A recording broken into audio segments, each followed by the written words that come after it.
Welcome to the fourth week of Romans Bible study with me, Pastor Amanda. Thanks for joining me as part of your group or as an individual study. I hope that you've had time to pray and center yourself for today's Bible study. We're going to take a deeper look at Romans 9 through 11. And if you've already read it, you definitely know we're in for some conversation today.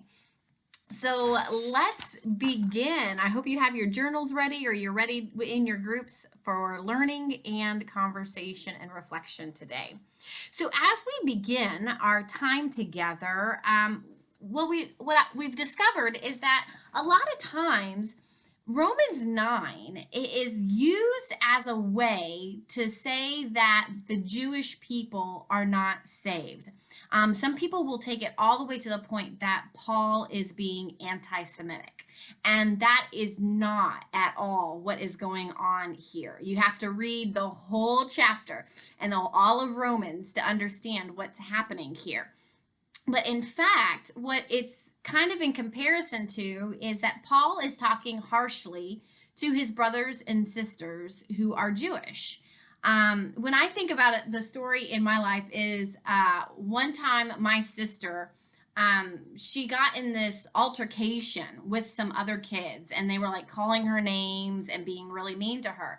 And my sister Allison and I, that's my middle sister, both got really mad at these kids. Like, you can't treat her that way, and you can't be that way. And we were really mad at them. But then in return, we kind of treated our sister the same way. But in our heads, it was like, she's my sister. I can be harsh with her because she knows I love her. But you can't, because we don't know, you don't love my sister. And so think of it that way, that this is like Paul having a really hard conversation with his close family members, the people that you can kind of call out because you're in that close relationship, but it's not like a stranger. He's not this stranger preaching to these people and calling them out. He's like, I'm one of you. I'm wanting this for the best for you. So I need to tell you some tough things. And so for our session today, I want us to hold this thought in our heads of how can we speak boldly, courageously to our brothers and sisters in Christ in claiming God's love for all people. And I think today's context is really pulling us into how do we do that? How do we speak love of all people to those who would prefer to say they're out and we're in? And so let's just hold that question. If you want to reflect on it a little bit or have conversation, you're welcome to pause and do that. But I just kind of want us to hold that as we continue with our study today. So as we come in a little bit closer, we remember that last week we ended with chapter 8, in which Paul does this beautiful tribute to God's promises, God's mercy, that nothing can separate us from the love of God. And so he ends there, and then he moves into verses 1 through 3 in chapter 9. He turns his attention to his concern, his worry that so many Jews have not been able to live in this goodness because they're so stuck in this law that they can't experience the spirit of love in their lives. And so he's really concerned for them. And that's where this comes out of. It comes out of a place of concern, not condemnation. So verse 4 then takes us into where he says, they are Israelites, and to them belong the adoption, the glory, the covenants, the giving of the law, the worship, and the promises. So what happens here is that finally Paul is answering a question that he asked us back in chapter 3, verse 1, of what is the advantage of being an Israelite, of being a Jew. And right here, he tells us it's because they're part of the promise, the covenant, the law. They have the opportunity to worship the one true God. And then in verse 5, he continues on to say, and look at this too. Also, Jesus Christ came out of our lineage, out of our heritage. Like the Messiah was born to us. Like this is an awesome thing for us that we have this.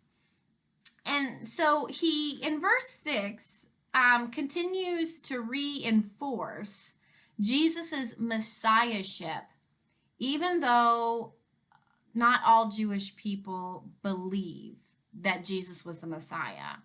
And what he does is that he says that it's not like God's fault that God's failed, but he recognizes that the human condition struggles with believing.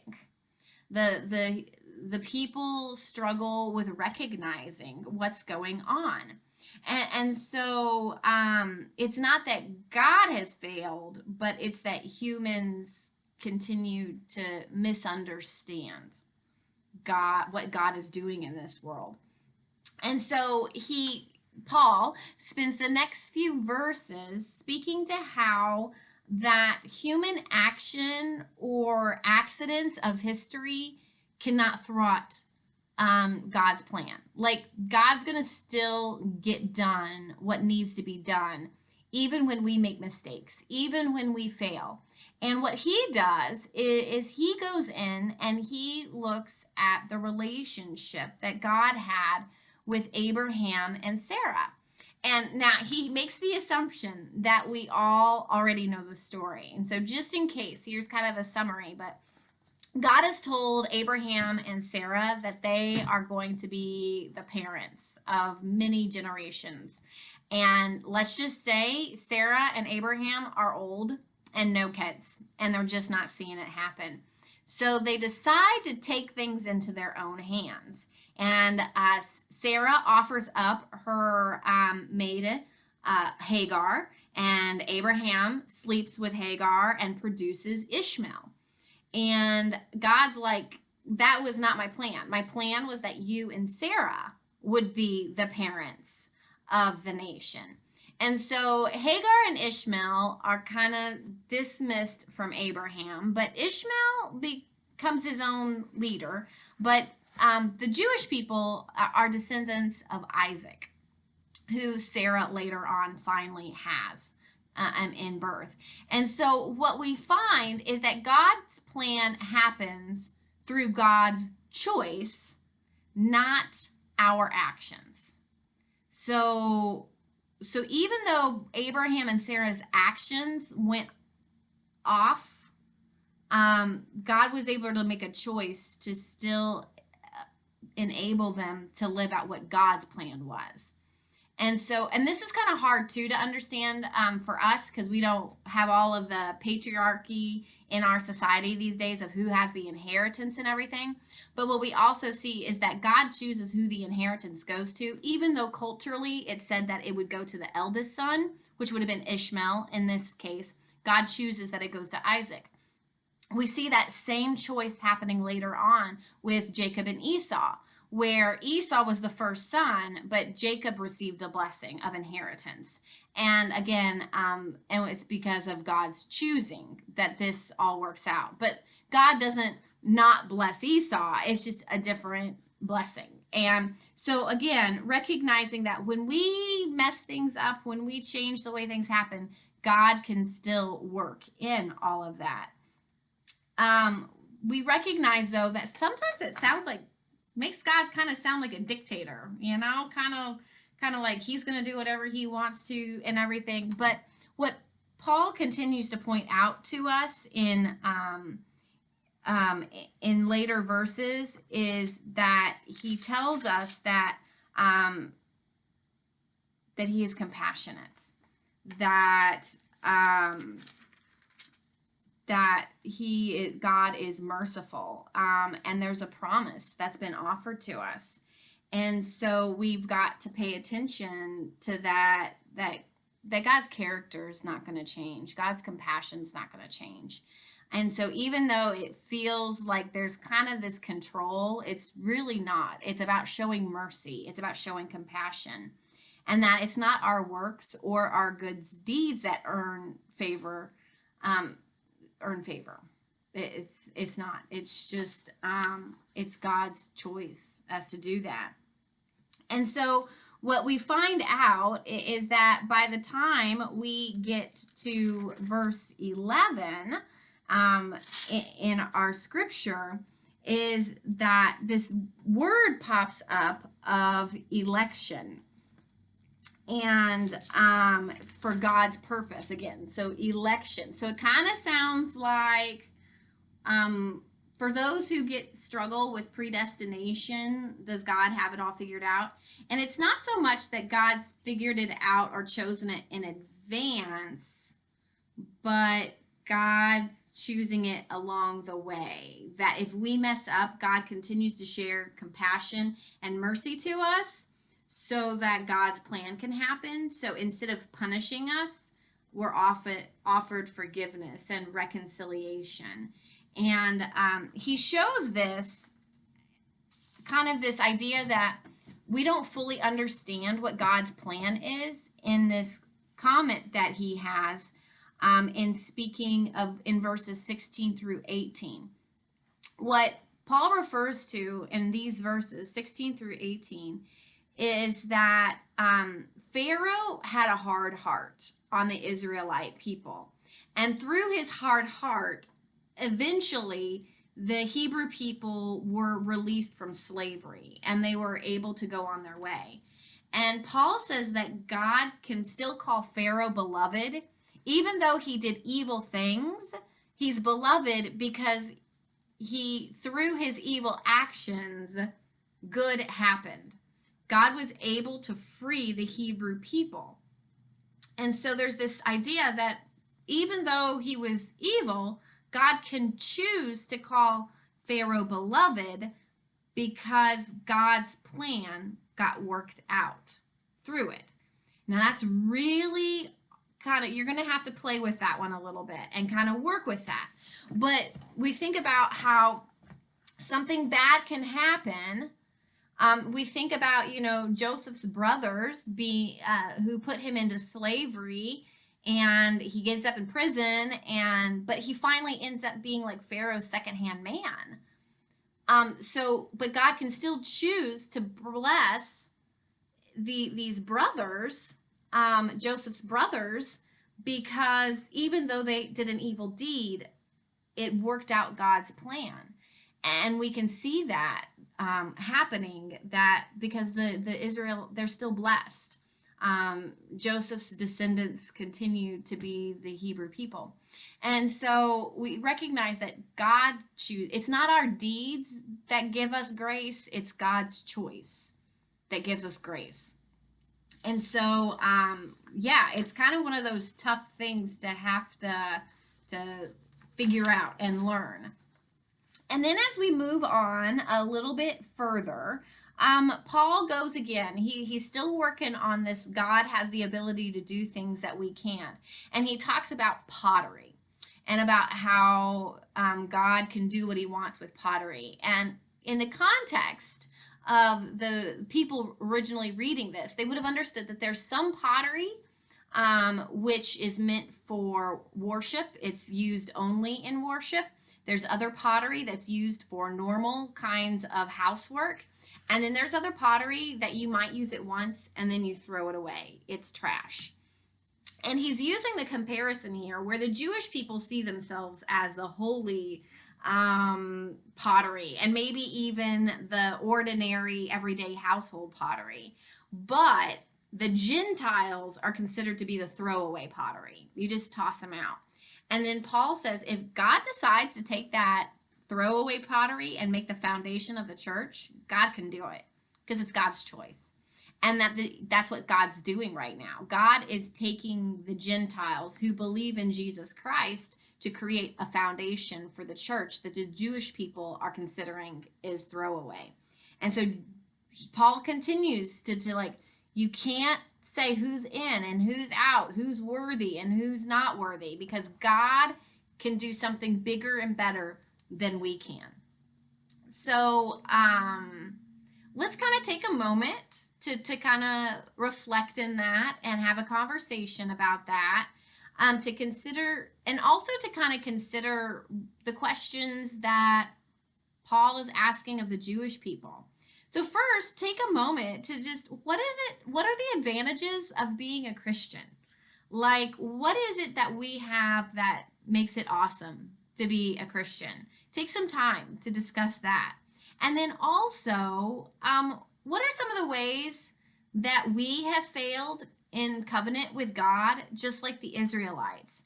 So in this, the Israelites, refuse to see the Messiah. They struggle with the law, from what we've been learning. They thought, Pharaoh was evil, but God did good things with it. So they thought the Gentiles were worthless. So we in our Christianity also failed to be in covenant with God? So let's take a few minutes to answer those questions.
All right, welcome back.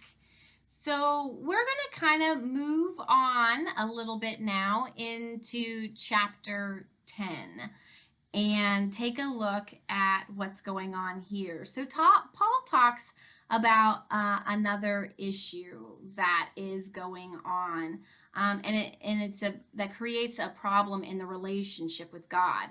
He says that there are those who have zeal for God, but is not enlightened, is what my Bible says. So um, they, people can have this excitement to go after God, to sing the praises of God, and do the work of God. Um, but they fully don't comprehend what they're getting themselves into, or about how long lasting it is, about how the struggle that it is to have this long relationship with God. They're enthusiastic to serve God, but rather than submit to God's design for salvation through faith in Christ, they follow their own plan of salvation by creating their own rules and laws. This is a lot of those folks who are like, I like this part of Christianity, but I like a little bit of the Buddhism. I like a little bit of, another spirituality practice. And they try to make up their own kind of practice versus being willing to submit to all that God asks of them. They're like, ooh, I don't like that. I love God, but I'm not willing to serve the way God has asked through Jesus Christ. And so we see that he struggles with that. And by verse 10 again, we see the point that we must confess with our mouths and believe in our hearts with God. It's this combination of internal and external have to be working together. They have to be integrated. It can't be just following these rules, and it can't be just in your heart. It's all of it together has to work together for you to really be living in the spirit of God's love and mercy and compassion. And so let's take a few minutes now to discuss how do we see people in today's context living out the gospel on their own terms and not according to Christ's teaching. So where do you see people making up their own rules? And maybe even think about our own congregation. Have we made up some of our own rules? Or have you seen other congregations make up some of their own rules? And how does that play out in today's culture?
All right. Well, we are moving along and we are now in chapter 10 and going to start looking at verse 14.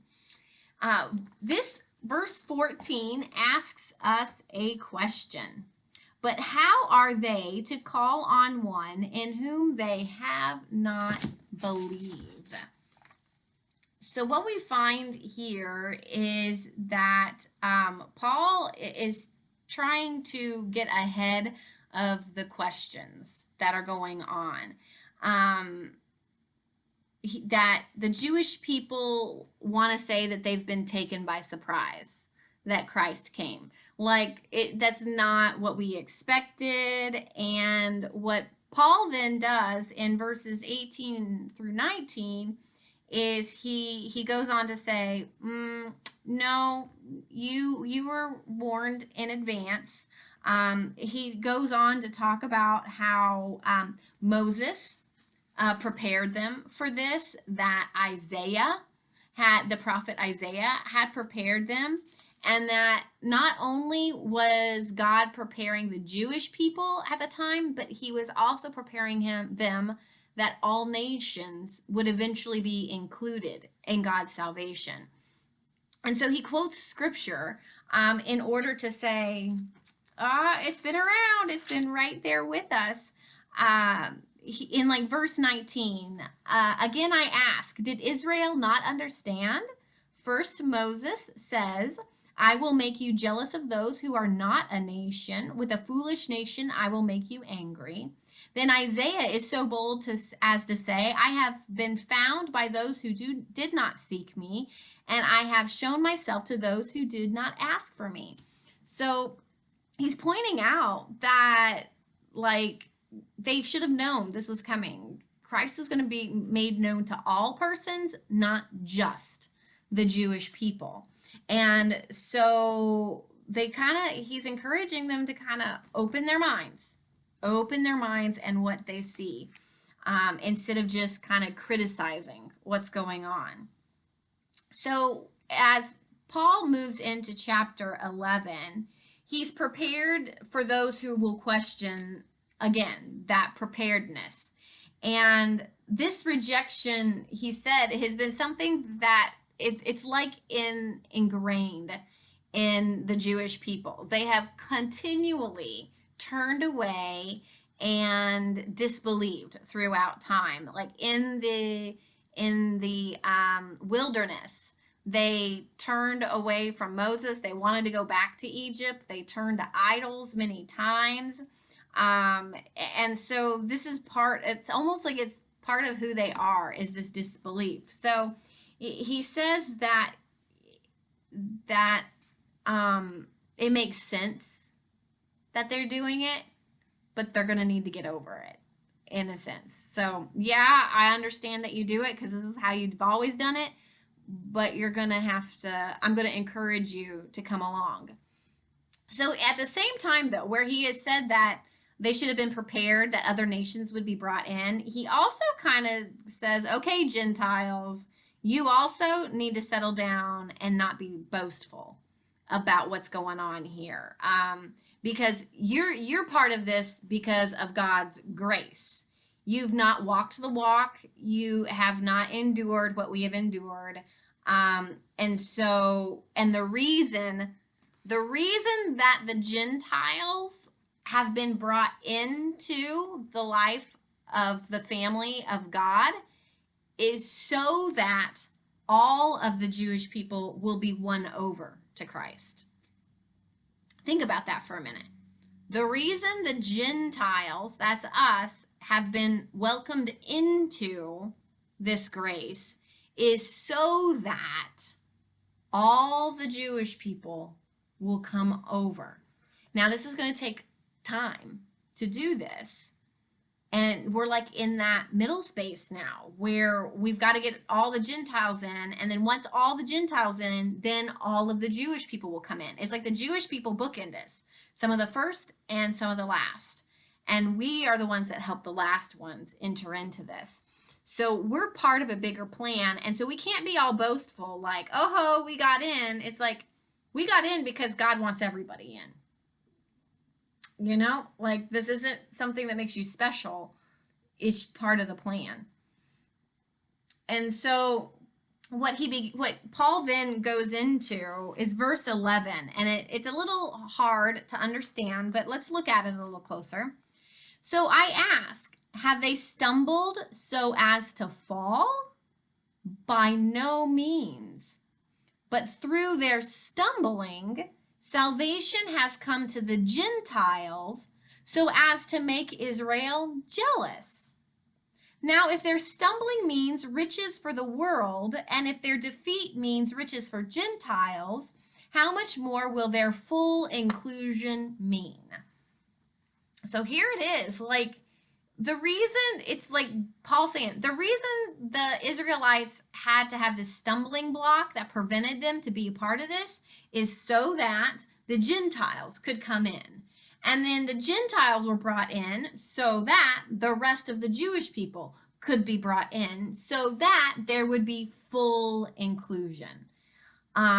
It's bigger than what we think's going on, but Paul is sure that God's promises will never be broken, and the promise was first to the Jewish people, then to the Gentiles, and all nations will be at one.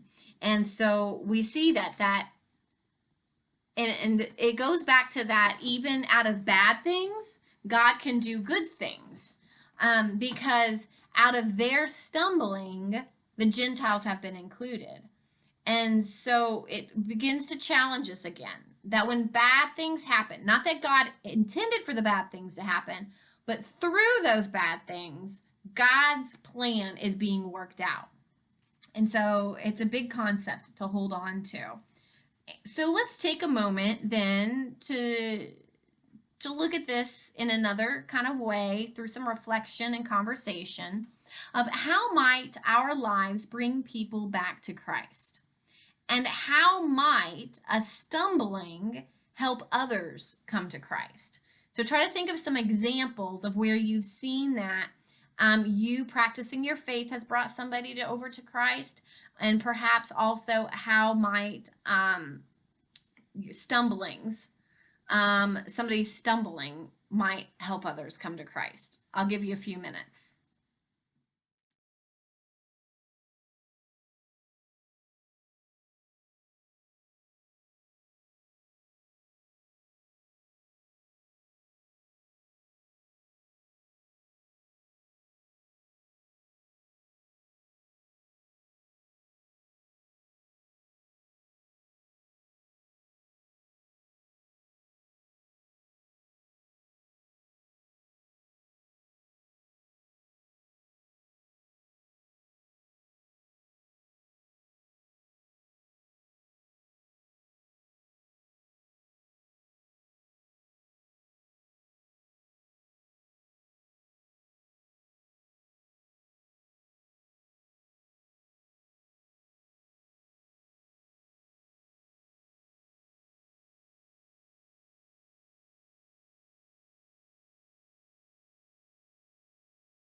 As we come to the end of chapter 11, we're looking now at verses 17 through 24.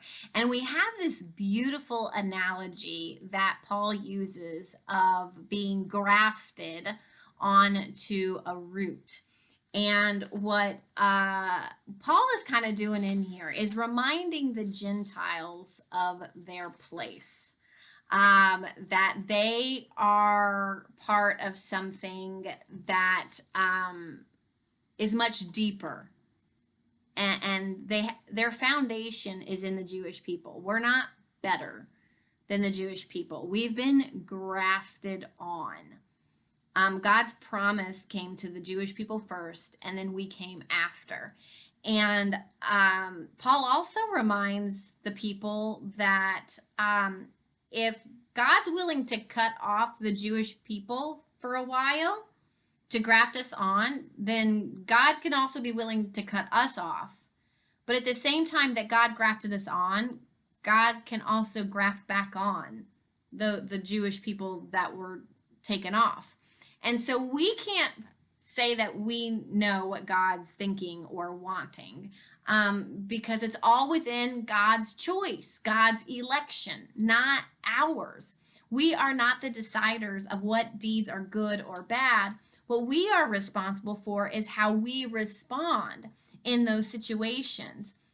And because we have been given the Spirit of Jesus Christ in our lives, we know how we should respond. We know how we need to live our lives in the fullness of God's love and mercy and forgiveness and reconciliation, kindness, generosity, all that wonderful stuff.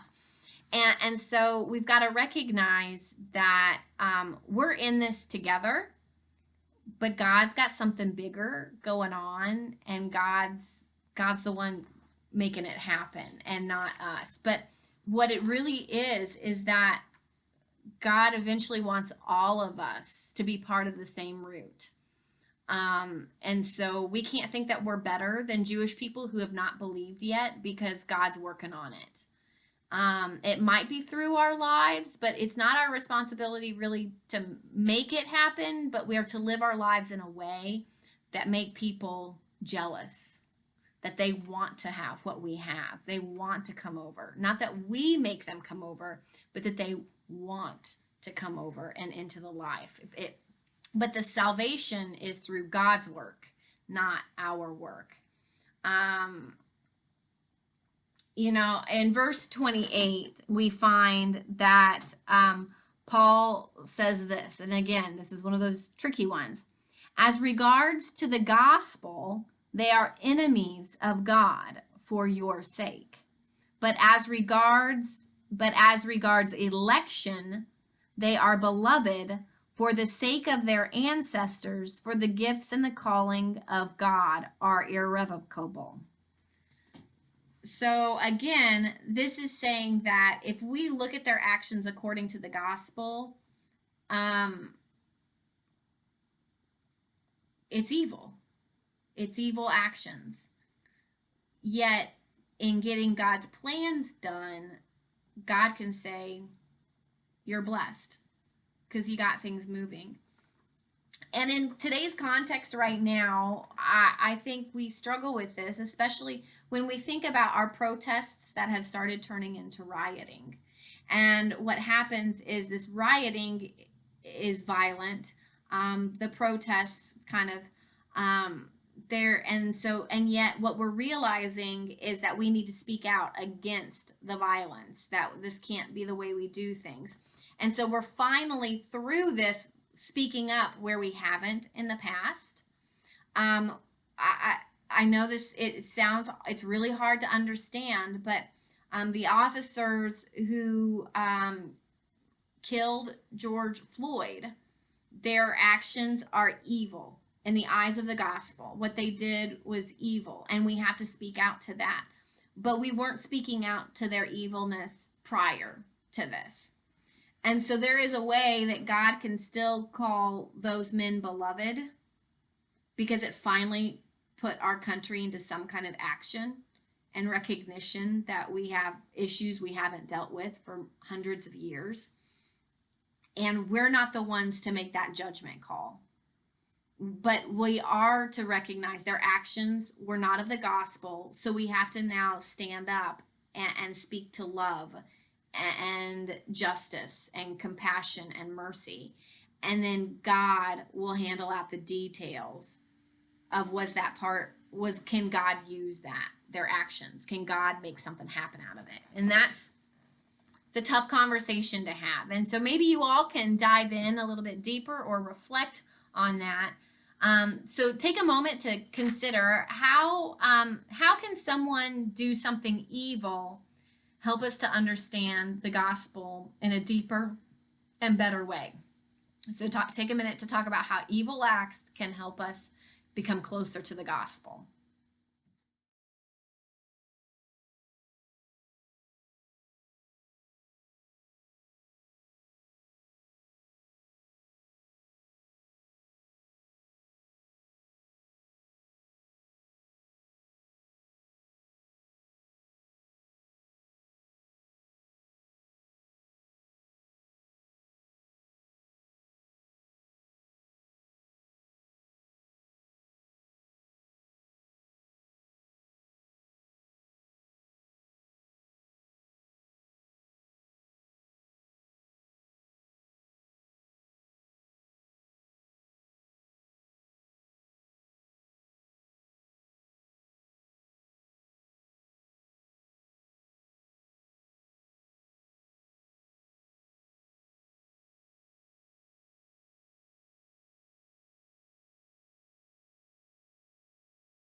So, as we come back, we're just going to take a little bit of time to wrap up and kind of reflect on that first question a little bit, and also to kind of think about through the life of the church, maybe what are some of the blind spots we've had within our own congregation.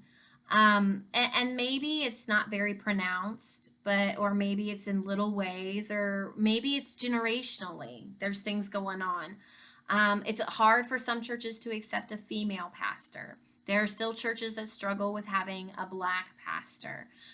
Maybe it's a style of music or a personality type that is not included in your church. And so I think it'd be good for us to spend like, what are the areas that we have excluded certain people from worship or part of what we've considered to be part of God's community? So, what are the blind spots that we ourselves have? And then how can we speak out boldly and courageously to our faith community that is excluding a certain group of people? How can we share that God's love is for all people and do it in a way that is loving, but is also sometimes hard to speak truth? So take a few minutes to consider those questions.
Thank you so much for joining me with our Romans study. Next week, we will look at chapters 12 and 13, some of my favorite chapters.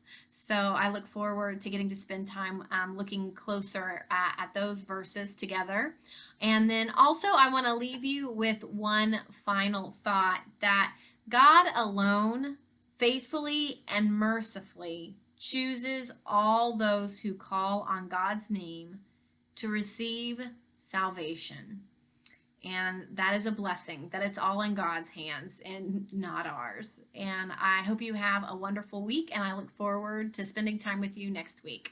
Take care.